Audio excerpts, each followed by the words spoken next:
Hey everyone, welcome to LinkedIn Presents Redefining Work podcast. I am your host, Lars Schmidt, and today I'm really excited to be joined by my friend, Angela Cheng-Cimini.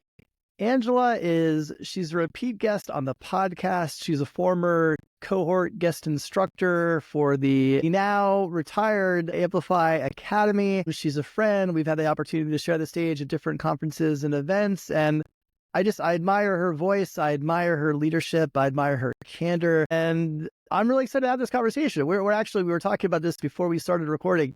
Neither of us have done any prep for this. This is going to be we're both kind of going through career transitions right now, and we wanted to just get together and talk about that and talk about transitions. And so that's what we're doing. Angela, let me kind of turn it over to you. Just is it beyond the that introduction? Is there anything you want the audience to know before we dig in? Yeah, Lars, I think the takeaway here is that there's been so much disruption all around us. And I think maybe clinging to the things that we know because it feels easier. But I think that comes down to stagnate, settle, less just. And what I'm hoping in this time that you and I spend together is to give people a fresh perspective and agency that we have to disrupt ourselves in all the right ways. Yeah. Well, I love that notion of disrupting ourselves because we have these conversations about the world of work so much and about, how we think about employee experience or recruiting or remote work, but we don't often apply those terms to ourselves. And I love that you just did that. And I want to use that as a, opening to start with your transition. I mean, you announced recently you're going to be transitioning out of your role as a CHRO at Harvard Business Review. And I want to just talk a bit about that. Like what made you kind of arrive at the point that you knew that it was time to do something else? Like, I'd love to just kind of, get a sense of like what went into that. I know a lot went into it. So what went into it? And I imagine there's probably people who are watching or listening right now who, maybe are at that same crossroads that you may have been at. So I'd love to just kind of hear that story. So I reached a personal milestone. My husband and I celebrated our 30th wedding anniversary this past spring. Congrats. Thank you. Yeah, and it wasn't always a fairy tale love story, right? I mean, the pandemic, I think, really pressure tested our relationship because suddenly we were together 24/7 and with no kids to distract us. And so we had to find a new wavelength at which to operate. And so the 30th was a huge milestone. And to celebrate, we went to Italy for 2 weeks. And coming back from that, and we were joined by friends and we were sharing stories about what we were doing and what life was like sort of post-pandemic and catching up on what was going on with our kids. And so coming back from I had the hardest re-entry ever. Like usually the first 24 hours, right? You're still a little groggy, maybe you're jet lagged, but it was 2 weeks in and I still wasn't getting through. And I realized that my energy was just really, really flagging. And then I started to have some conversations with others just to kind of do a mental check-in. And as I was connecting with people and I was gathering sort of news, I was reflecting in the last 6 months, 3 people in our friend circle were recently diagnosed with pancreatic cancer. Oh, wow. Not a diagnosis I knew anything about, but apparently it's very fun. And you don't have really any time to get to your bucket list. There's one woman in particular, her name was Hope. She and I served on a board. Brilliant, vivacious, like there was so much we just started working together. I wanted to learn so much from her. And she suddenly was no longer at the board meetings and shit.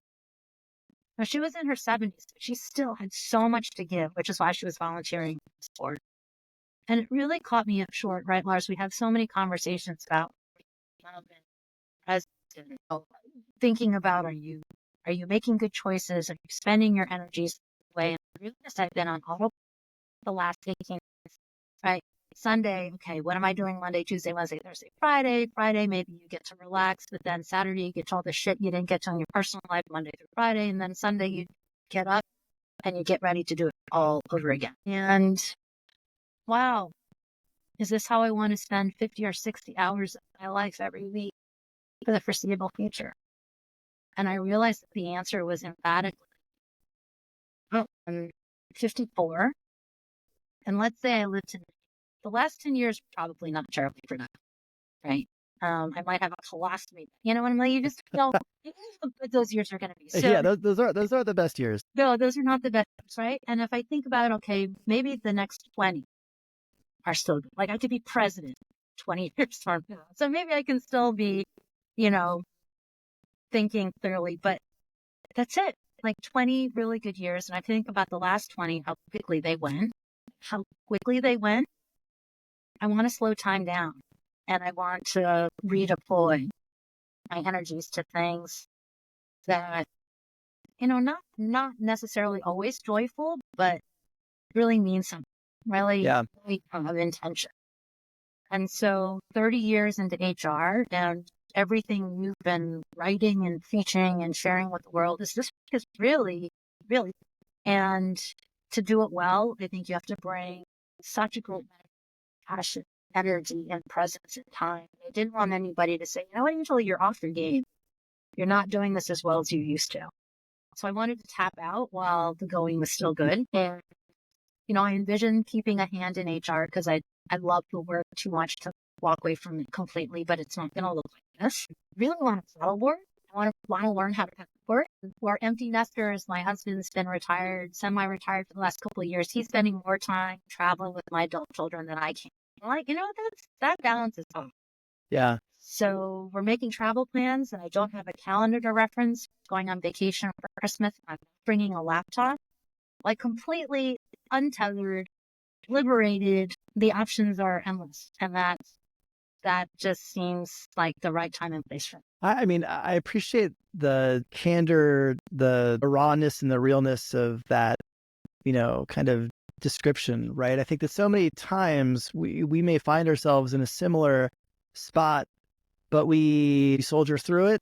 We feel like maybe it's a phase. We tell ourselves that it's not as bad as it is, right? Like I think we have all these coping mechanisms that we use that oftentimes can point us back to what's comfortable, but maybe not to what we really need. And it sounds like you found that ability to kind of understand what you really need and went for it. So I admire that. I think that's fantastic. You know, and I appreciate, Lars, that I can do that because I have some privilege. I have the luxury to do that. But also, I think that if you need to work for some practical reasons, there are other paths you can take that get you to a better. There are organizations that can give you more meaning, that can help you drive more impact, that can give you less stress, right? I think all of those things are worthy conversations that you should go back to in your own head and with your trusted board of advisors or friends, people who help you keep it real. Yeah.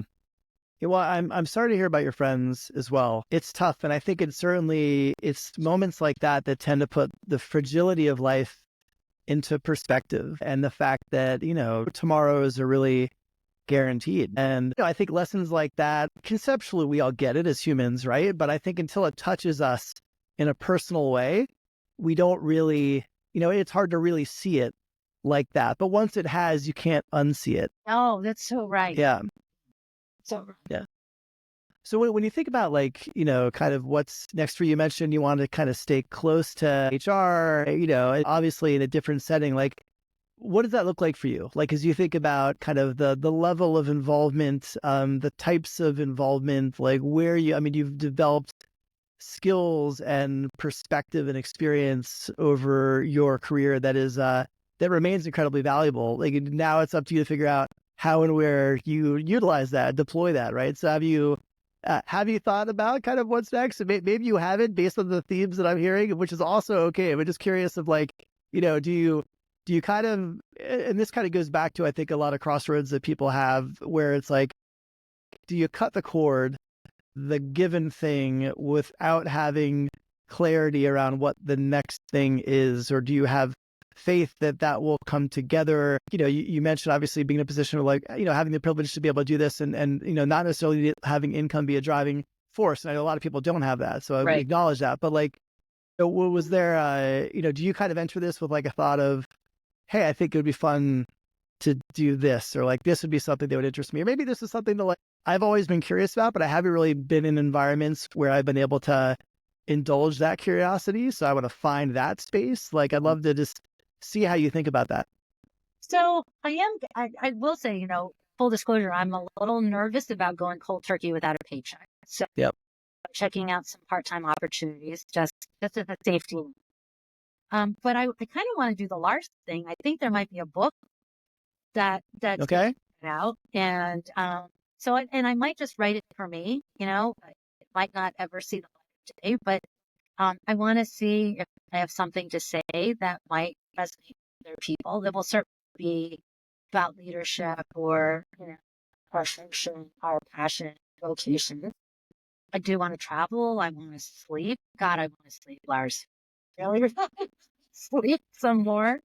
Even though they say sleep when you're dead, but I think there's some restorative properties that I can do some catching up on. And I kind of just want to be still. People are like, what are you going to do? And I have some inkling, but I'm also relishing in that I don't know exactly what Yeah. I'm going to do.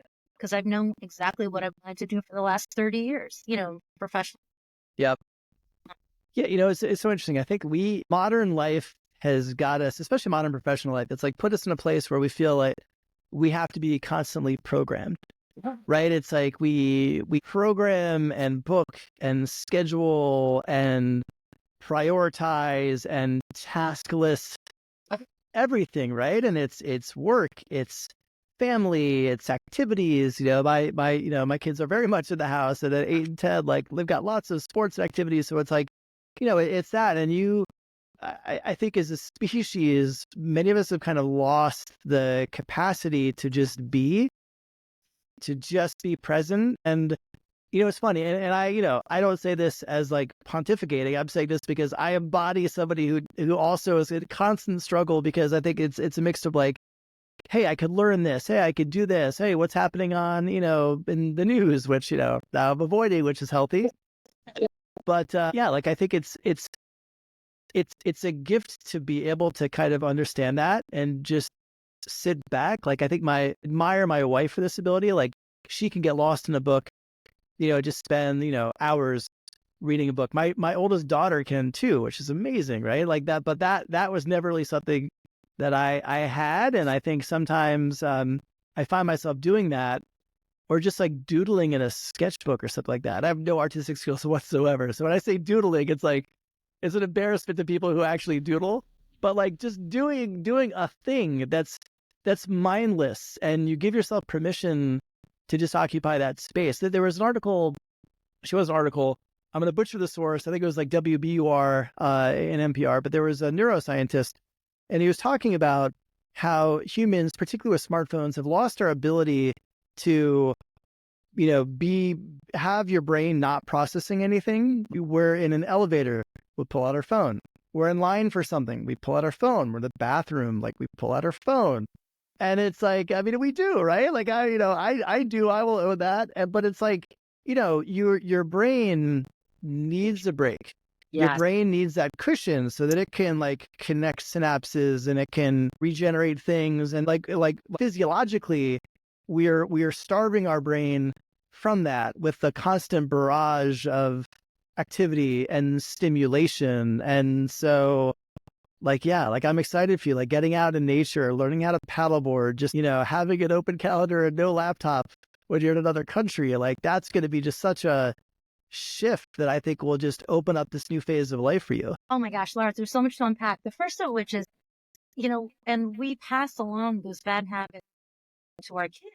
Well, I will say I did to my kids, right? Like, oh my God, they're 10. I need to start thinking about college. So I'm going to rack, pack, and stack their calendars so that they're playing sports, they're learning cello, they're on, they're doing like, and kids don't know how to just play by themselves, keep themselves occupied. I was an only child.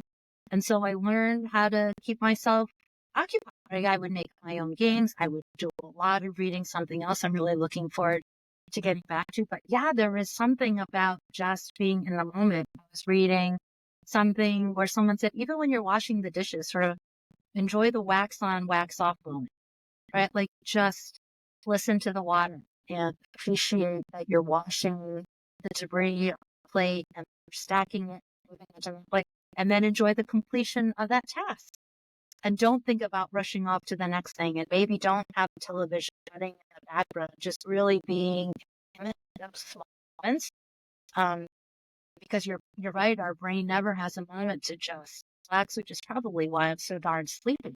Because it's just constantly on. And you're right, the phone definitely has not taught us how to just be with ourselves, which is, I think, is also contributing to our loneliness.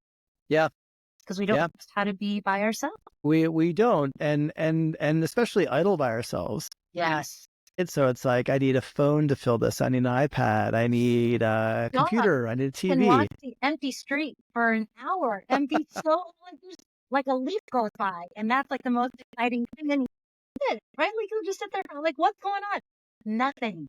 But he's happy to be chilling.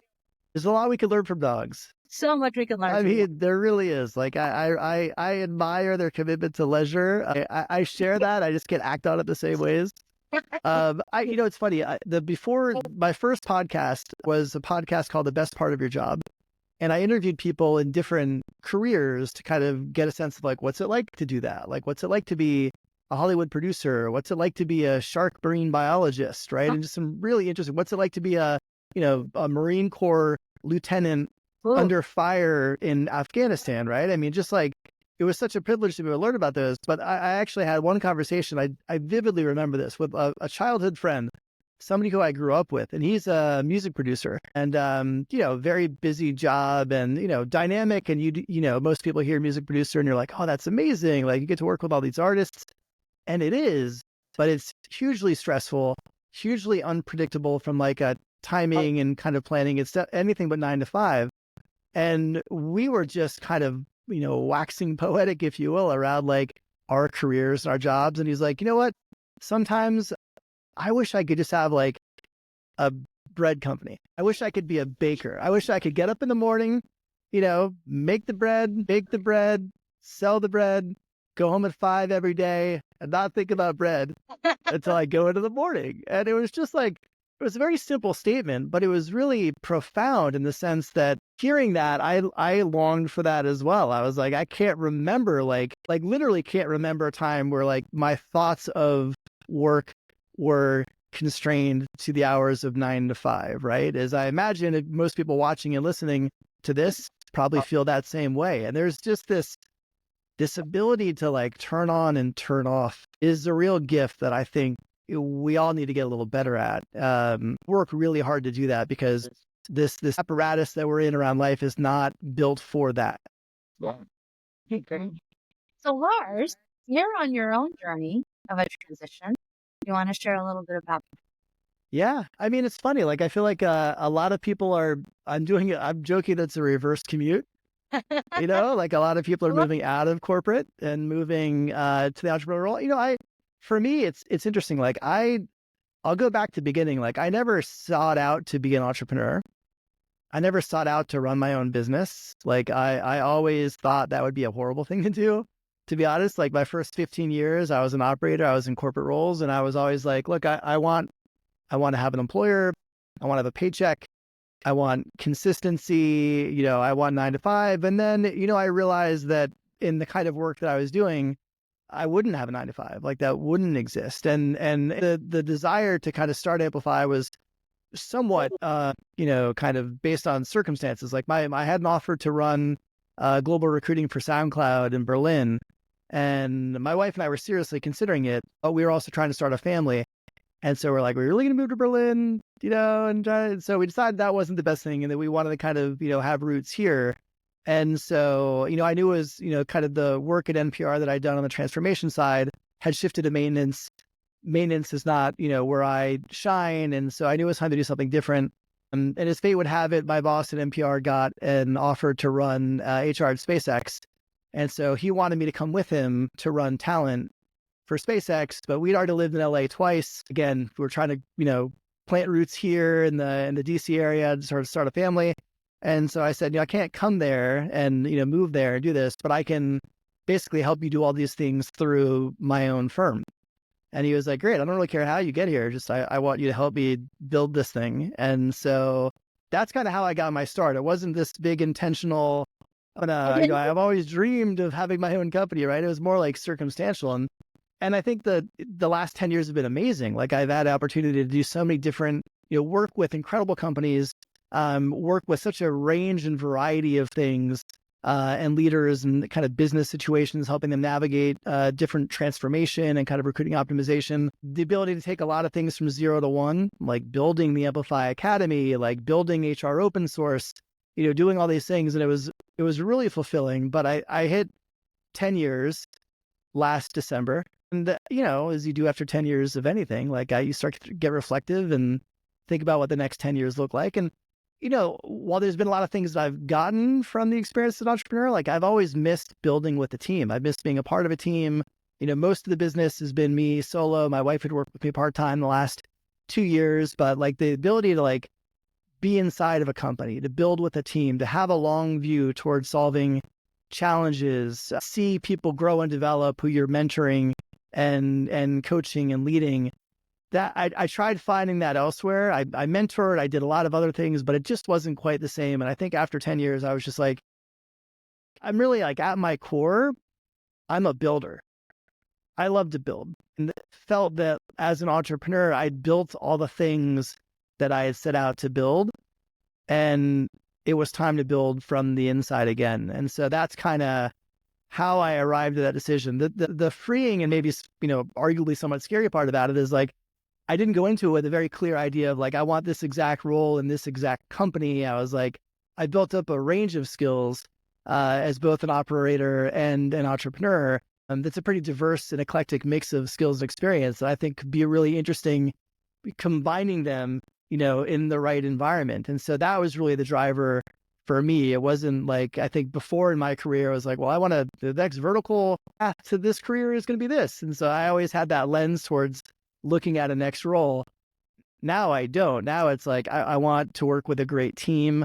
I want to work for a healthy and growing business. I want to work with a global business. I want to work in a business where I can leverage my unique skills and experience to drive impact for the business. I want to have fun with the team. Like I miss that. And so for me, all of those things were kind of what got me to that point. And I think going into Q1 and Q2, I was probably a little bit like, well, maybe I could continue doing Amplify. Maybe I'm going to go, in-house. I could see maybe, but then I think I just reached a point one day where I'm like, I don't know what I'm going to do next, but I know it's going to be something different, and that's when I kind of came out and publicly shared that I was making plans to go back in-house. I'm so curious because we know that work has changed, work with a capital view. And I am so curious as you embark on this next phase, the contrast and the things that are similar to your last corporate in-house. Yeah. Because I think all the things that you describe have become so much more palpably and socially acceptable to us. Right? Before it was going to be just kind of grinded through, and your bosses weren't always going to be progressive thinkers around the potential of leadership and what it really means to reimagine HR. But we're 2 years on from that conversation, and there are leaders out there who fully embrace it. But they're still not as common as you would hope. Yeah. I mean, look, and I think I realize, I'm going to have, wherever I end up, I'm probably not going to look like the other candidates that they're considering for that role. Right, like I have, I have a very, non-traditional background in whatever role I'm. So like by nature of that, I think the self-selection process, right? If a company can see the unique things that I bring and they see the value in that, and they know that, there may be a learning curve in some areas, but there's value in other areas, like that's the kind of place that I should be in. If it's a company that's like, well, you haven't sat in this exact seat doing this exact work, for that period of time, that's probably not going to be, the best place for me. So it's interesting. I mean, it's been a fascinating process just going through and talking to companies and learning more about roles. It's just, it's exciting. But I understand the market, right, that people are in right now. Like this has definitely been a difficult market, the conversations around return to office, all these things. Like I've certainly experienced that because relo is an option, for our family right now. And it's interesting. Like I'll bring it back to the podcast for a moment. It's probably in the last, maybe even before I hit 10 years, maybe the last 18 months or so, I started thinking about it a bit more. Like I started that kind of call, that pull that I've always had grown, right? And it had gotten bigger.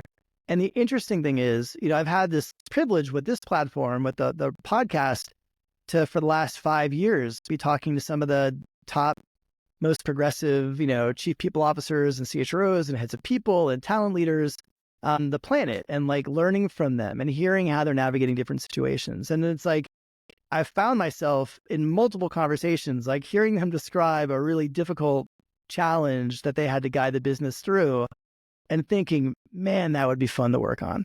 Like, you know what I mean? Like not to dismiss the challenge of it. Like they were big, meaty challenges, and it certainly wasn't all, peaches and joy and happiness, right? Like there's some real, you had to kind of go through it to get through it. But hearing that and just picturing like being able to kind of be in those meetings and thinking through those things and calling on this vast, external kind of network and perspective that I've been able to build through the work that I've been doing to bring to those challenges, like that was another, I think, accelerant for me in knowing that now was the right time to make this move. Do you think you'll still have time for some of, I'll just call it my work as an umbrella? And you have such an amazing power to you talked about. The world would miss you if you completely withdrew into an in-house role. How did all this other stuff fit in? Yeah, I mean, I don't envision a scenario where I completely withdraw. Like I'm not gonna disappear. Good. Like, will I be as active as I have been? No, I won't, because obviously whatever role I'm in, that's going to be a big role with a big undertaking, and I'm 100% going to be committed to that. So, what does that mean for the future of, even like the podcast or things like that? Like, honestly, and being really honest, like I don't fully know, and I will learn as I kind of get a sense of where I am and like how they, view, that, and frankly, what time I have for that. But I know that my priority is going to be with the company that I end up with. And so, I have too many things to say. Like, I'm not going to just disappear. I had a few friends like, well, we don't wait. I'm like, look, I'm not going to disappear. Like, I can't do that, Good.